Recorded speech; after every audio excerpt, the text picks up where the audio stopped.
गांव के एक छोटे से परिवार में शिव नारायण और उनकी पत्नी कमला देवी रहते थे।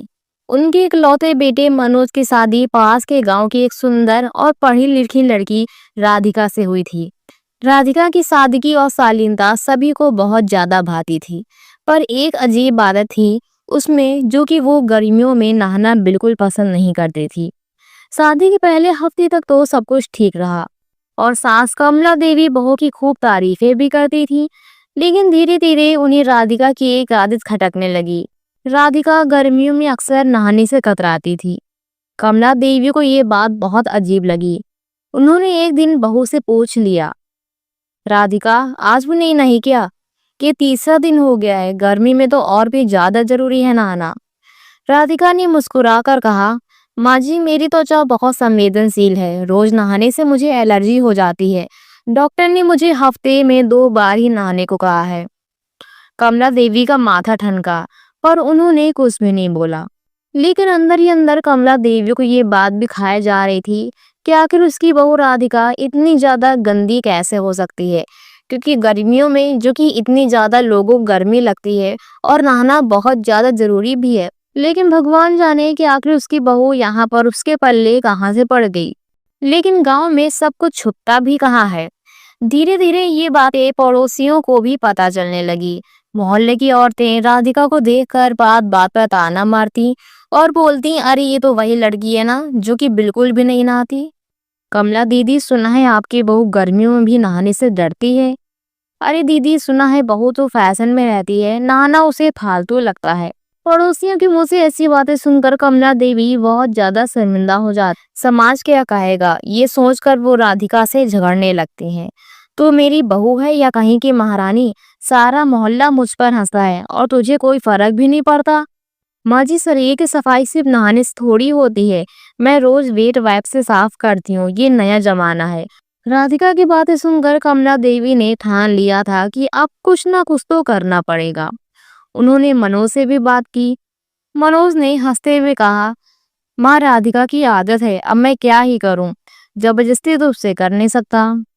उसके बाद से कमला देवी ने एक प्लान बनाया बहू को नहलाने का। और उस दिन कमला देवी अपनी बहू राधिका के पास जाती है। राधिका कल मैंने घर में पूजा रखवाई है और तुझे नहा धोकर पूजा में बैठना है, समझी? लेकिन अगले दिन होते ही कमला देवी जब राधिका के कमरे में जाती हैं तो देखती हैं कि राधिका बिना नहाए ही दूसरी साड़ी पहन ली थी। और इसकी वजह से कमला देवी बहुत ज्यादा गुस्से में भी आ जाती हैं और राधिका को खूब फटकार लगाने लगती हैं। और गुस्से में आकर कमला देवी पूजा करवाने से भी मना कर देती हैं। उसके थोड़े ही दिन बाद राधिका के मायके में शादी थी और शादी के लिए पूरे परिवार का न्योता आया हुआ था। राधिका भी अपने मायके जाने के लिए बहुत ज्यादा खुश थी। लेकिन जब वो दिन आया तो कमला देवी राधिका से साफ साफ बोल देती हैं कि जब तू नहाएगी तभी तू अपने मायके जा सकती है, नहीं तो तू इसी घर में रहेगी, मैं और मनोज दोनों ही साथ में चले जाएंगे। लेकिन राधिका जो कि नहाने से बहुत ज्यादा डरती थी और उसको नहाना बिल्कुल पसंद भी नहीं था। लेकिन कमला देवी जान चुकी थी कि राधिका बिना नहाए ही वहां पर जाने के लिए तैयार हो चुकी थी, इसलिए उन्होंने राधिका को जाने साफ साफ मना कर दिया और राधिका को घर में ही रोक दिया। और कमला देवी अपने बेटे मनोज के साथ तैयार होकर शादी में जाती है, जिसके बाद राधिका को बहुत ज्यादा बुरा लगता है। जिसके बाद राधिका भी कमरे में बैठे बैठे बहुत ज्यादा सोचती है कि अगर उसके अंदर ये गंदी आदत ना होती तो आज वो अपने मायके जाती और शादी में भी शामिल होती। लेकिन उसकी इस आदत की वजह से सभी लोग उससे इतनी ज्यादा नफरत करते हैं। अगली सुबह राधिका सुबह जल्दी उठ जाती है। राधिका देखती है कि सासू माँ किचन में खाना बना रही थी और वो जल्दी से बाथरूम में जाती है और नहाकर अपनी माँ जी के पास आती है और उनसे बोलती है, माँ जी आज मैं नहा कर आई हूँ। जिसके बाद सासू माँ बहुत ज्यादा खुश हो जाती हैं। और अब कमला देवी भी समझ चुकी थी कि राधिका को अपनी गलती का पछतावा हो चुका है।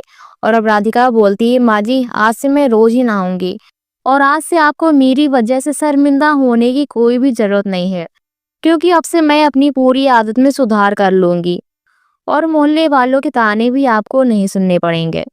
जिसके बाद पूरा परिवार बैठकर आराम से खाना खाता है और अब राधिका को सभी लोग बहुत ज्यादा प्यार भी करने लगे थे।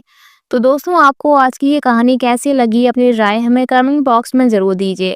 साथ ही ऐसी नई और मजेदार कहानियों को सुनने के लिए हमारे चैनल को सब्सक्राइब करना बिल्कुल ना भूलें। हम फिर से मिलेंगे एक नई कहानी के साथ। तब तक जुड़े रहिए हमारे चैनल के साथ।